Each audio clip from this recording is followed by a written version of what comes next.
True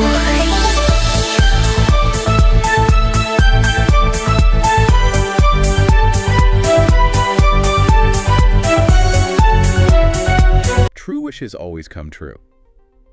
It's a comforting thought, isn't it? It really is. But have you ever really stopped to think, is that possible for you? What if getting what you truly desire isn't just fantasy, but, well, a skill? Exactly. And that's what we're digging into today. We've been looking at this fascinating source, originally in Arabic, called creative imagination. Right. sayingyouall.pdf. Yeah, that's the one.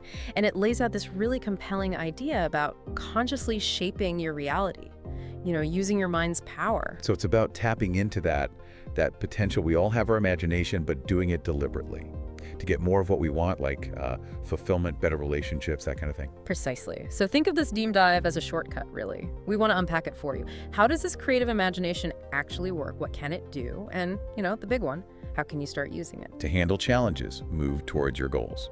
Okay, so where does the source begin? What's the foundation? Well, it starts with a pretty bold idea that every single one of us has the power to make our wishes come true. Okay, bold is right. How? It talks about this being supported by sort of a universal kindness and this sheer creativity of life itself. Universal kindness? Mm-hmm. And this power, this inherent ability. Is that our imagination then? The source says we use it all the time, unconsciously. That's the core of it, yeah. Imagination is always running in the background. But the shift is moving from that sort of automatic passive mode to using it actively, consciously. And when you do that, the source suggests it becomes this incredibly powerful tool for success, absolute success even. Wow, okay. But then there's this paradox it mentions, how we sometimes seem to create our own problems, our own difficulties, tied to our beliefs. Right, that's a bit of a mind bender, isn't it? Totally. Our deep-seated beliefs, our expectations, they can act like blueprints. They shape what we experience, often without us realizing. So we're kind of stuck in patterns created by our own minds. Sometimes, yeah. But the optimistic view here is that we can change the blueprint. By consciously guiding our thoughts, using imagination, we can start moving towards what we actually want. Okay, let's get down to brass tacks then. What is creative imagination, according to this source? How does it define it? It's pretty straightforward, actually. It defines it as a technique for creating the things you desire, using your imagination. A technique. Okay. And imagination itself. That's just the basic human ability, Forming an idea, a mental picture in your mind. We all do it. So creative imagination is taking that basic ability and making it intentional. What does that look like in practice? What's the process? Well, the process involves a few key things. First, you need a really clear picture, a mental image of what you want. Okay, clarity first. Then you focus on that image, really concentrate on it, and you give it positive energy. You imbue it with good feelings. Focus and positive energy. Yeah, and the idea is if you do this consistently, you're setting a powerful intention, one that can eventually manifest in your actual life. Manifest, like become real. That's the concept. The source gives examples like picturing yourself in that dream house by the sea. Or finally going after a childhood dream, maybe improving relationships, or even just finding a real sense of inner peace. Spiritual goals, too. Those are some big possibilities. So clear image, focus, positive energy. What else? You mentioned something about our state of mind when we started. Oh, absolutely crucial. Your internal state. The source really emphasizes getting into a calm, peaceful mood before you even begin. Like prepping the ground. Exactly. It suggests something simple, like taking a deep breath, relaxing. And then from that calm place, imagining your goal positively. Okay. So calm first. And then what about the feeling? Does it matter how we feel about the wish? Yes, very much so. You need to cultivate the feeling that it's not impossible, that it's already happening, or even that it's already done. Feel it's real now. Right. Focus on that desired reality, pour positive energy into it. The source keeps coming back to that initial meditative state, that calm foundation. It's essential for the next steps. Makes sense. Yeah. But what about, the doubts, this is silly voice, or those old beliefs popping up? How does this method handle obstacles? That's a really interesting part. The source suggests that if you're truly sure about what you want and you really commit to this visualization process, then those obstacles, the things that seemed like roadblocks, they can start to, lessen. or dissolve even. New pathways might open up. So it's not about fighting the obstacles directly, but shifting something internally. Kind of, yeah. It's about changing your inner landscape, which then influences your outer world. It requires trusting the process, staying open. Open-mindedness. That sounds key. Definitely. The source really highlights being open-minded. It says creative imagination isn't just about getting things, it also helps you understand yourself better. Understand yourself. How so? By connecting you with your essence, your core self, and helping you see and maybe dismantle those internal limits, the self-imposed ones that block your desires. So it's a tool for self-discovery too. Right. And you don't need to buy into any specific dogma or external force. Just be open to the possibility that these ideas might work for you. Be open. And it also mentioned a celebratory mood. How does that help? Feeling good, feeling positive.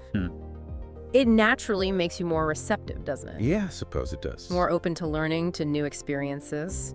The source also says, look, find what works for you, your own technique. It might not click instantly, so patience is needed. Patience. But it's encouraging. It suggests you'll likely see shifts, changes in yourself and maybe your environment fairly quickly. You know, this is starting to sound a bit like, well, magic. Yeah. And the source uses that word, right? It does. It calls it magic in its highest sense, but then it quickly grounds it. Ow. It suggests it's really about understanding and working with natural laws, the fundamental principles of how the universe operates. Things that seem like miracles might just start seeming natural. Less supernatural, more supernatural. Understanding the underlying system. Exactly, but going beyond what we're usually taught, experiencing these daily miracles, as it puts it. Okay, so let's get into these principles, these natural laws it talks about. What are the key ones for creative imagination? Right. The first big one is energy is the essence of everything. The whole material universe is energy. Everything is energy. And we're all part of this one huge energy field. Things that look separate, they're just the same energy vibrating differently, different properties, different frequencies. Like instruments in an orchestra, maybe? Different sounds, but all music. That's a great analogy, yeah. So that's principle 1, unified energy. Principle 2 builds on that. Thought itself is energy. That is energy. But a very subtle, light, fast-moving kind of energy. Right. And because it's so subtle, it can influence and eventually transform into denser energy. It's energy, like physical stuff. Matter. Exactly. Like our bodies or rocks or anything physical. Those are just slower-moving energy forms. They change, too, just much more slowly than thoughts. So thoughts are like the first energetic flicker that can eventually become solid. That's the idea. Which leads to principle 3. Energy is magnetic. Magnetic. Like attracts like. Energies with similar vibes, similar frequencies, they draw each other in. Okay. And this applies directly to our thoughts and emotions. They have this magnetic pull. The source uses that common example. You think of someone out of the blue. And then they call. Yeah, that's uncanny when it happens. Right. From this viewpoint, it's just the principle of energetic attraction at work. Okay, so energy is one, thought is subtle energy, energy is magnetic. What's next? Principle 4. Thought comes first. Before something manifests physically, the thought, the idea, has to exist. Thought precedes manifestation. Yes. Thought moves faster. You have to imagine something, form that mental image before you can really think about it consciously. The image shapes the thought. Makes sense. You can't think about something you haven't conceived of. Exactly. And the last principle here is the law of radiation and attraction. Basically, what you send out, you get back. You reap what you sow. That's the essence of it. You attract what you genuinely focus on, your desires, positive feelings, but also your fears, your worries. Oof. So it works both ways. It does. Which is why, the source argues, maintaining a positive overall mood and focus is so critical. You want to radiate positivity to attract positivity. Okay, that's a lot to unpack. Energy, thought, magnetism, attraction. It seems managing your inner state is paramount. Which brings us to relaxation and self-awareness. Why is relaxation so vital here? It's presented as foundational. You need to relax to effectively use creative imagination. Think of it like quieting the noise. Quieting the mental static. Yeah, exactly. So your imagination signal can come through clearly. The more relaxed and peaceful you feel, the source says, the clearer the benefits become. It's a personal journey inward. And it helps physically too, right? Not just mentally. Absolute. Relaxation is good for mind and body. The source acknowledges people relax differently. Maybe yoga, meditation, walking in nature. Find what works. Right. And there's no single right way to visualize either. Some people see pictures, others feel things. Precisely. Some get vivid images, others connect through a feeling, a sense of knowing. The key is to experiment, find your way. Don't get hung up on doing it wrong. Focus on your own experience, not some ideal. Exactly. Forget failures, just focus on feeling comfortable and wanting to move in a positive direction. Regular meditation, even short bursts, can really support this whole process. Okay, but what about those nagging negative thoughts, the I can't gremlins? The course talks about facing fears. How do they mess things up? Oh, they're major obstacles. Those negative thought loops, especially I can't, I'm not good enough, they directly hinder creative imagination. Because they're sending out negative energy based on that attraction principle. That's part of it. And often these thoughts stem from unconscious fears we don't even know are running the show. And when you start doing this inner work, meditating or visualizing, sometimes uncomfortable stuff comes up. Old feelings, unwanted emotions, and if you recoil from them, it can actually fuel the fear. Creating a negative cycle. So what's the advice? Just ignore the fear. No, quite the opposite. The source says you have to face the fears. Confront them. Understand them. Confront them. How? By realizing fundamentally that the main obstacle is usually internal. It's you.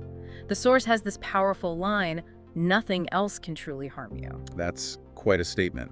Shifting the power back inside. Exactly. So if fear bubbles up during practice, don't run from it, observe it, try to see the bigger picture, where it came from. We'll get it, not away from it. Right. Because confronting it diminishes its power. Eventually, the source suggests those fears will loosen their grip. It even says negative emotions are basically made of fear. Wow. So tackling fear is tackling the root of negativity. Okay. So let's say we're ready to try. What are the practical steps for effective visualization? The source lays out 4 main steps. Step 1, define your goal. Get crystal clear on what you want. Clarity again. Be specific. Very specific. Prioritize. Really connect with the desire for it. Be willing to face what it takes. A clear intention is number 1. Okay. Goal defined. Step 2. Create the mental image. A specific picture or idea, and crucially, imagine it as if it's happening now. In the present tense. Yes. And infuse it with positive feelings. Make the image detailed. Use your senses. What does it look like, feel like, sound like? Make it vivid and real in your mind. Got it. Step 3. Consistent thought. Keep bringing that image, that idea, to mind regularly throughout your day. Keep the focus going. Yeah. It helps make it feel more real, more attainable in your subconscious. But, and this is important, don't obsess. Don't grip it too tightly. Right. Avoid being desperate or demanding. That creates resistance. Stay relaxed about it, balanced, consistent, but light. Consistent light focus. Okay. And the final step, step 4. Positive energy. Infuse that desire, that image, with positive feelings. Remember, the source views positive energy as the cosmic glue, the essence of everything. So consciously direct good vibes towards your goal. Exactly. Visualize yourself receiving it, having it. Use positive affirmations, I am or I have, to counter worry and feel like it's already yours. Feel the feeling of the wish fulfilled. Okay, that makes sense as a framework. The source also mentioned clear decisions and gratitude. Yes, crucial supporting elements. Make firm, clear decisions. No wavering, no contradictory goals. Let go of the past, start fresh. Decisiveness. And gratitude. Acknowledge yourself for progress, even small steps. And thank the universe or life or whatever feels right for what you do have and what's coming. Gratitude reinforces positivity. Okay, so how do we make this a real part of life, not just a one-off exercise? The source sees it as an art form, really. The art of using imagination for your desires. It takes practice, patience, but it promises that with effort, you'll see results, maybe even things that feel like miracles. Make it a daily habit. Ideally, yeah, make it part of your routine. It might feel awkward or like it's not working at first. That's normal. Trust your inner power to get past that. It helps you understand yourself more deeply, too. And it suggests just letting your mind wander sometimes, freely. Yes. Meditate freely. Let nice memories, smells, feelings wash over you. Relax. Then gently guide your mind to visualizing what you want, living it now. And remember, it's not one single method. Absolutely. It draws on lots of ideas. Find your path. Be brave. Seek out things that inspire you.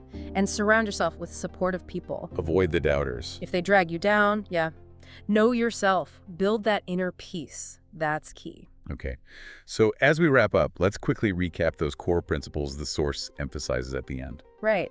It reminds us, Your life is your unique creation. Everything's connected energetically. Right. With universal generosity and your imagination, nothing is truly impossible. That's a powerful statement. Facing yourself helps you know what you truly want. Using imagination consciously helps manifest what you believe in.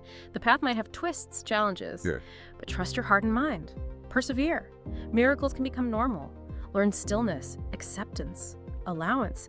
They boost creative energy. Stillness, acceptance, allowance. And heal yourself from within. Don't wait for external fixes. Keep practicing visualization, meditation. Bring more satisfaction, love, light into your life. It really emphasizes that inner work, doesn't it? And the final thought was about change. Yeah. Don't fear change. It's necessary for growth. The power is in your hands. It's not always easy, but seeing yourself clearly, finding your essence, makes you stronger. The real limits are internal, so open mind, open heart.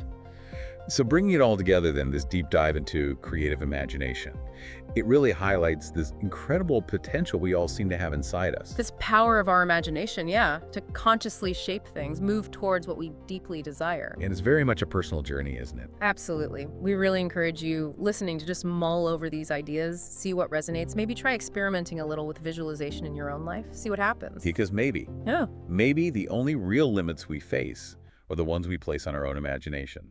Definitely something to think about.